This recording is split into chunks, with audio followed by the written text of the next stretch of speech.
Oke. Assalamualaikum warahmatullahi wabarakatuh. Perkenalkan, nama saya Falah Miftahul Huda.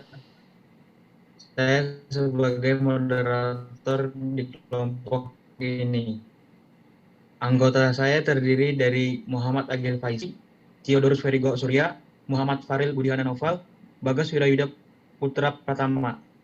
Di sini saya ingin mempresentasikan tentang pertumbuhan pada tumbuhan. Ulang. Udahlah, ntar Ulang, potong aja lo rekordannya, Cok. Ulang. Potong aja, gue malas lagi rekordannya. Apa? Potong aja ntar rekordannya lah. Oke. Ya. Udah sih betul. Apa? Jangan begitu lah kok. Jangan begitu kok. Ayo. Tidur nggak sih? Bentar. Dikit lagi lah, jam 12. Ya cuy, cepet. Oke, Ini gue mulai ya. Nggak mau jalan anjir. Ini rekordan. Gue mulai nih ya. Rekordan udah mulai sih tadi. Gue mulai ya. Assalamualaikum warahmatullahi wabarakatuh. Perkenalkan, nama saya Falah Miftahul Huda. Saya sebagai moderator di kelompok ini. Anggota saya terdiri dari Muhammad Agil Faisal, Aldi Krisna Putra Yudayafi, Theodorus Ferigo Surya, Muhammad Faril Budiana Noval, Bagas Wirayuda Putra Pratama. Di sini saya ingin mempresentasikan tentang pertumbuhan pada tumbuhan. Pembahasan pertama akan disampaikan oleh Faril. Silakan pada saudara Faril. Terima kasih, Falah. Saya di sini akan menjelaskan apa arti dari tumbuh. Tumbuh memiliki arti timbul, bisa dibilang hidup, dan bertambah besar atau sempurna. Sehingga secara istilah, pertumbuhan memiliki pengertian perubahan secara kuantitatif pada fisik karena beberapa faktor. Pertumbuhan sendiri yaitu suatu proses bertambahnya tinggi, volume, atau masa tumbuh pada makhluk hidup. Proses ini bersifat kuantitatif atau dapat diukur dan dihitung dengan angka. Pertumbuhan dapat dilihat dengan memperhatikan fisik makhluk hidup tersebut. Untuk saudara Agil bisa dilanjut slide ya. Baik.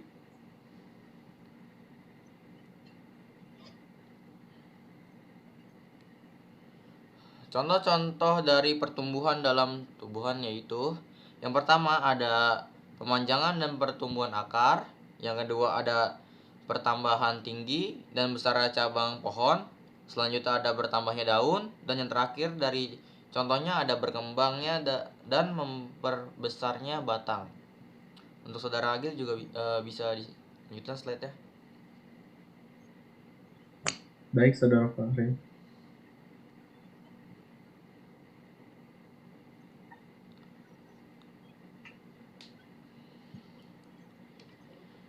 Sebelumnya kita di slide 1 menyebutkan perubahan secara kuantitatif. Secara fiksi itu terjadi akibat karena faktor. Faktor tersebut itu ada dua faktor, faktor internal dan faktor eksternal. Faktor internal adalah faktor yang berasal dari dalam tubuh-tubuhan itu sendiri. Faktor internal adalah faktor yang mempengaruhi dari luar atau lingkungan seperti makanan, air, oksigen, cahaya, dan kelembapan. Nah, saudara Agil bisa dilanjutkan slide ya. Baik, saudara Fahri.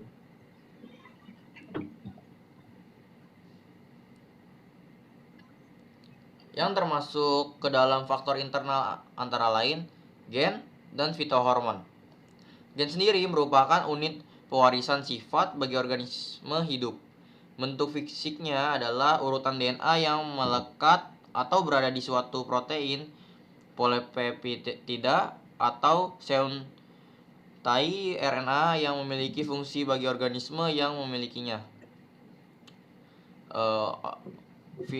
Fitohormon atau hormon tumbuhan adalah sekumpulan senyawa organik bukan hara baik yang terbentuk secara alami maupun dibuat oleh manusia, yang dalam kadar sangat kecil mampu mendorong, menghambat, atau mengubah pertumbuhan, perkembangan, dan pergerakan tumbuhan. Nah, Saudara Agil bisa dilanjutkan lagi, Saudara. Baik, Saudara Farel.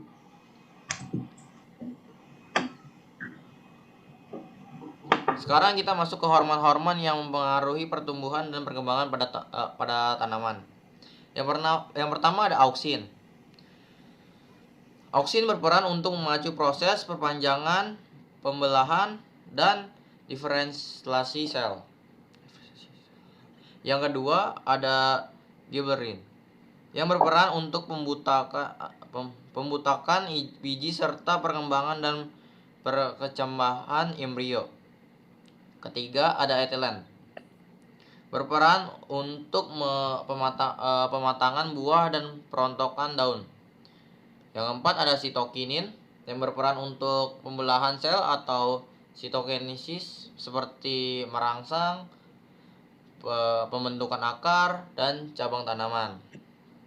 Nah, selanjutnya ada asam absisat yang berperan untuk proses penuaan dan gugurnya daun. Yang keenam ada kaolin berperan untuk proses organogenesis tanaman. Untuk yang terakhir ada asam traumalin yang berperan untuk regenerasi sel apabila mengalami kerusakan jaringan. Bisa dilanjut, Saudara Agil? Baik.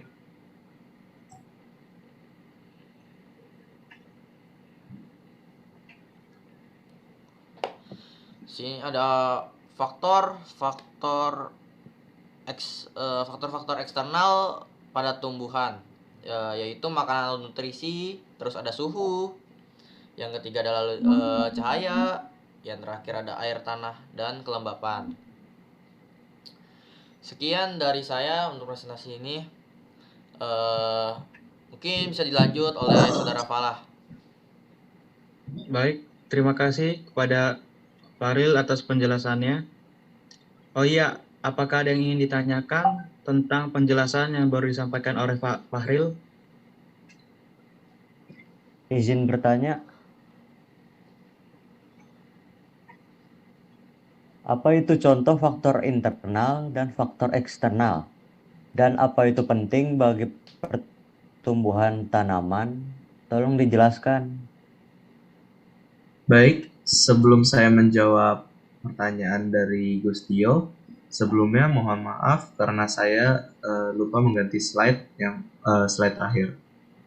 Maka di sini saya akan menjelaskan makanan atau nutrisi unsur hara terdiri dari air dan unsur hara yang terlarut dalam air selama fotosintesis.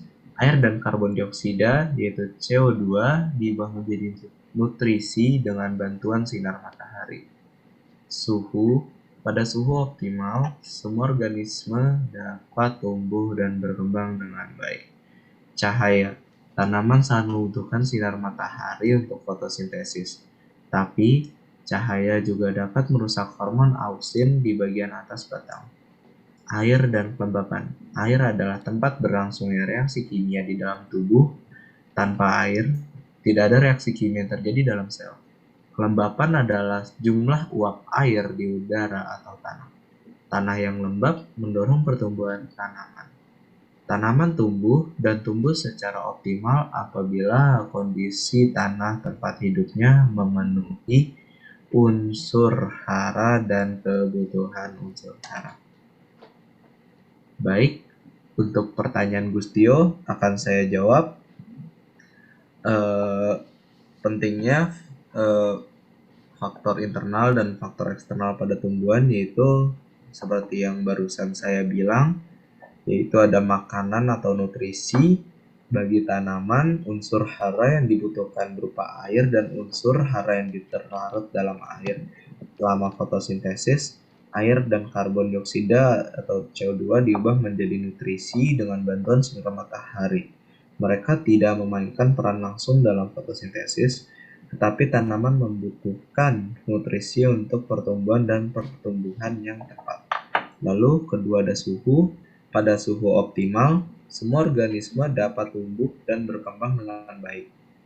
Hewan dan manusia memiliki kemampuan untuk bertahan hidup dalam batas-batas suhu lingkungan tertentu. Contohnya seperti pohon kaktus yang dapat berkembang biak dalam gurun yang sangat panas.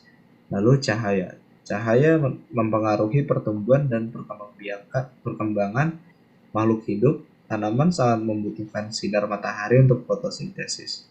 Namun, adanya cahaya dapat menghambat pertumbuhan tanaman karena cahaya dapat merusak hormon auksin di bagian atas batang.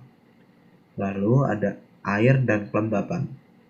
Air dan kelembapan merupakan faktor penting untuk pertumbuhan dan perkembangan. Organisme membutuhkan air. Makhluk hidup tidak dapat bertahan hidup tanpa air. Air adalah tempat berlangsungnya reaksi kimia di dalam tubuh.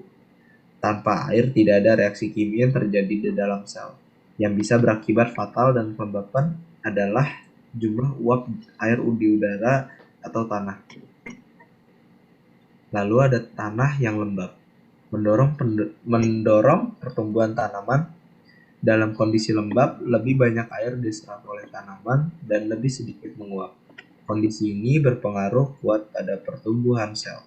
Kelembapan juga penting untuk menjaga stabilitas bentuk sel. Yang terakhir, ada tanah. Tanah mempengaruhi pertumbuhan dan perkembangan tumbuhan. Tanaman tumbuh dan tumbuh secara optimal apabila kondisi tanah tempat hidupnya memenuhi unsur hara dan kebutuhan unsur hara. Kondisi tanah ditentukan oleh faktor lingkungan lain seperti suhu, kandungan mineral, dan air. Lalu, untuk penjelasan faktor internal terjadi di gen dan hormon. Gen adalah materi pembawa sifat yang diwariskan pada keturunan, sedangkan hormon berfungsi sebagai pengontrol kegiatan dalam tubuh. Baik, Saudara Gustio, apakah saudara sudah puas dengan jawaban saya? Ya, terima kasih atas penjelasannya, Saudara Agil. Baik, terima kasih.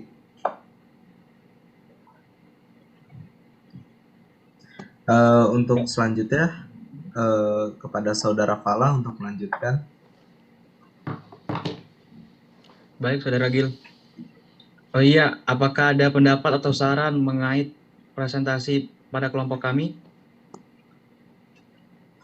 Izin jawab, tanggapan saya sebagai perwakilan kelompok, izin menyampaikan materi dan presentasi yang bertemakan pertumbuhan pada tumbuhan dari kelompok Agil dan teman-teman sangat bagus dan mudah dimengerti. Terutama penjelasan pada bagian peran-peran hormon yang mempengaruhi pertumbuhan dan perkembangan pada tumbuhan. Sekiranya itu yang saya sampaikan. Terima kasih waktunya. Wassalamualaikum warahmatullahi wabarakatuh. Terima kasih untuk Saudara Dava. Terima kasih atas saran dan pendapatnya. Sekian presentasi dari kelompok kami. Kurang lebihnya mohon maaf. Wabillahi taufiq walhidayah. Wassalamualaikum warahmatullahi wabarakatuh. Waalaikumsalam warahmatullahi wabarakatuh.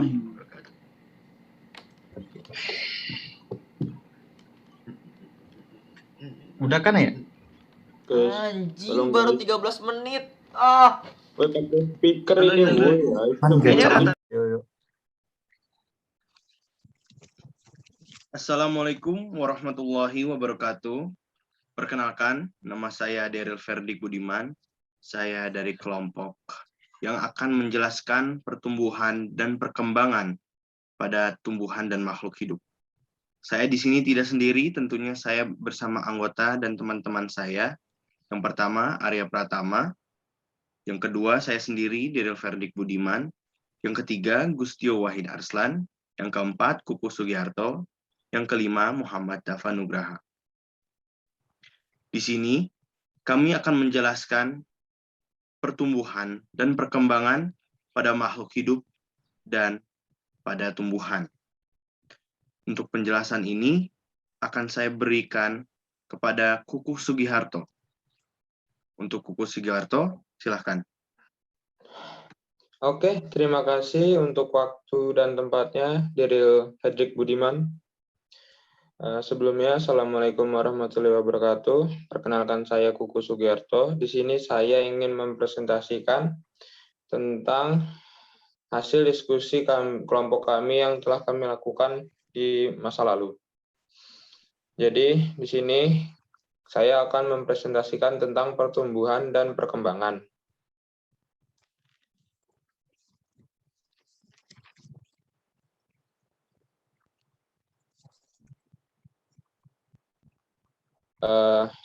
Untuk slide selanjutnya di sini saya akan memberitahukan tentang pengertian pertumbuhan dan perkembangan.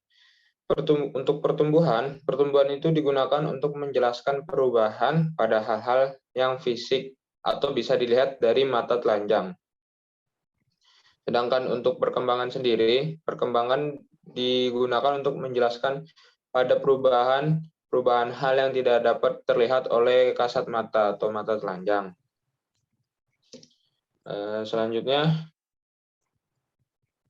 untuk contoh pertumbuhan dan perkembangan sendiri itu ada beda. Untuk contoh pertumbuhan itu bisa dilihat dari tinggi pohon. Untuk tumbuhan bisa dilihat dari tinggi pohon, jumlah daun yang bertambah, sama rantingnya, dan kalau ingin lebih dilihat dari dalam bisa menggali tanah untuk melihat panjang akar. Untuk contoh dari perkembangan itu tuh dari embrio dan bisa dilihat dari embrio dan benih, perkecambahan dan perkembangan bibit, diferensia meristem atau perubahan sel menjadi fungsi khusus, pengembangan buah bunga serta perkembangan enzim dan hormon pada tumbuhan. Selanjutnya, di sini ada beberapa faktor yang mempengaruhi pertumbuhan itu sendiri. Faktornya itu terdapat dua. Yang pertama faktor internal. Faktor internal itu berasal dari dalam tumbuhan, yaitu berasal dari gen dan hormon. Untuk faktor yang kedua itu ada faktor eksternal. Faktor eksternal itu berasal dari luar tumbuhan. Yang pasti semua makhluk hidup sama. Faktor eksternalnya berada dari tubuh luar makhluk hidup tersebut. Untuk tumbuhan di sini contohnya berasal dari air, cahaya matahari, nutrisi, oksigen, dan lain-lain yang dapat membantu pertumbuhan tumbuhan itu dari faktor luar. Selanjutnya, di sini ada jenis hormon pertumbuhan pada tumbuhan. Jenis hormon ini termasuk faktor internal. Di sini ada 7 jenis hormon. Yang pertama ada auksin, yang kedua ada sitokin, yang ketiga ada giberelin, yang keempat ada kalin, yang kelima ada asam turmalin, yang keenam ada asam abisat, yang ketujuh ada gas etilen. Nah, untuk auksin, ia berperan untuk memacu proses pemanjangan, pembelahan, dan diferensi sebuah sel. Untuk sitokin ini berperan untuk pembelahan sel atau sitokinesis seperti merangsang pembentukan akar dan cabang tanaman. Untuk giberelin, ia berperan untuk pembentukan biji serta perkembangan dan perkecambahan embrio. Selanjutnya untuk kalin, berperan untuk proses organogenesis tanaman. Untuk asam turmalin, dia berperan untuk regenerasi sel apabila mengalami kerusakan jaringan. Untuk asam absisat, berperan untuk proses penuaan dan gugurnya daun yang sudah tidak layak hidup. Untuk gas etilen, dia berperan untuk pematangan buah dan perontokan pada daun. Selanjutnya, di sini pada slide berikutnya ada pertumbuhan dan perkembangan pada hewan dan manusia. Tahap embrionik adalah embrionik adalah dimulai dari terbentuknya zigot yang mengalami proses pembelahan sampai berkembang. Tahap pasca embrionik merupakan tahap pertumbuhan dan tahap perkembangan setelah embrio, termasuk diantaranya regenerasi dan metamorfosis. Selanjutnya, regenerasi merupakan proses perbaikan pada bagian tubuh yang mengalami luka atau rusak dengan menggunakan sel-sel cadangan yang belum mengalami diferensiasi untuk mengganti atau mengisi sel-sel yang telah rusak. Selanjutnya ada metamorfosis. Metamorfosis sendiri adalah perubahan ukuran bentuk dan bagian-bagian tubuh hewan dalam tahap-tahap kehidupannya dari muda hingga menuju dewasa atau tua nanti. Sekian dari saya. Maaf bila ada salah kata. Saya tutup presentasi ini. Selanjutnya saya berikan kembali kepada Daryl Fredrik Budiman. Wassalamualaikum warahmatullahi wabarakatuh. Waalaikumsalam warahmatullahi wabarakatuh. Terima kasih banyak kepada Kuku Sugiharto atas penjelasannya yang cukup detail dan cukup straight to the point. Dari semua yang telah dijelaskan oleh teman anggota Kuku Sugiharto, apakah ada pertanyaan mengenai yang telah dijelaskan tadi?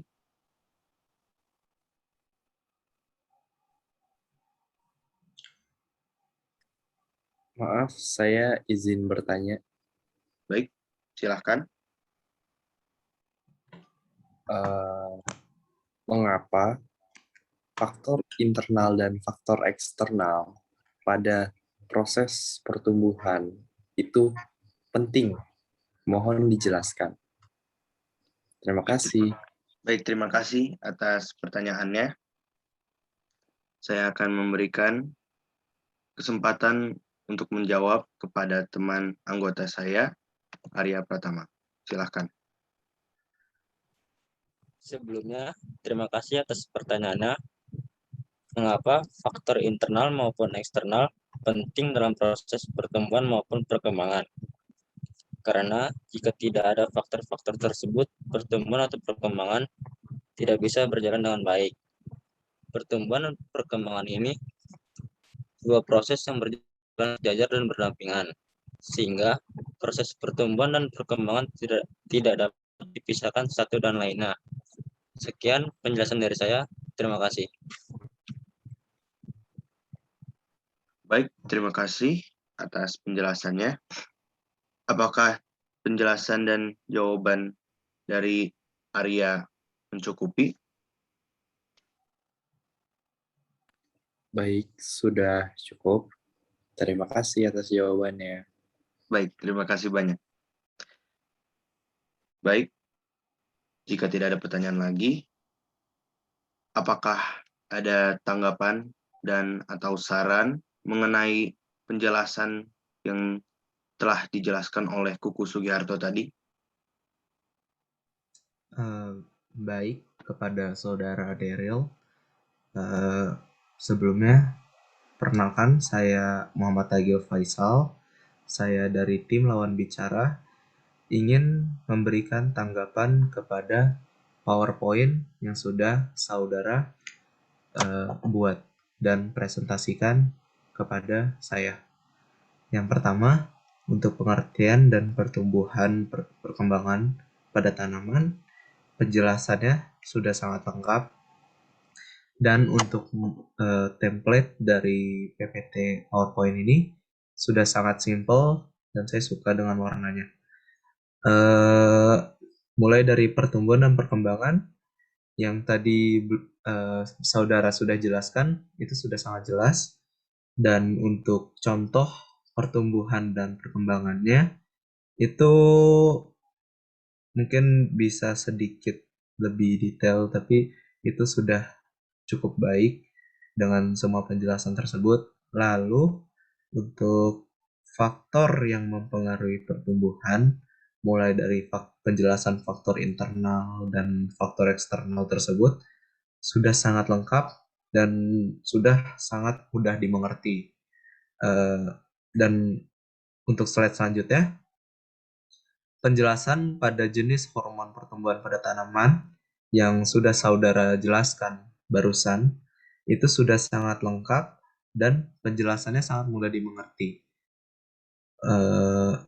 Mulai dari hormon auksin sampai ke gas acetyl.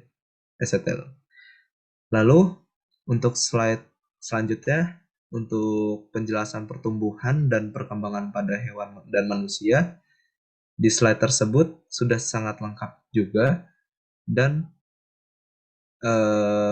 mudah dipahami dan dengan template yang sekali lagi saya akui bagus. Lalu untuk slide selanjutnya, untuk penjelasan regenerasi yang menurut saya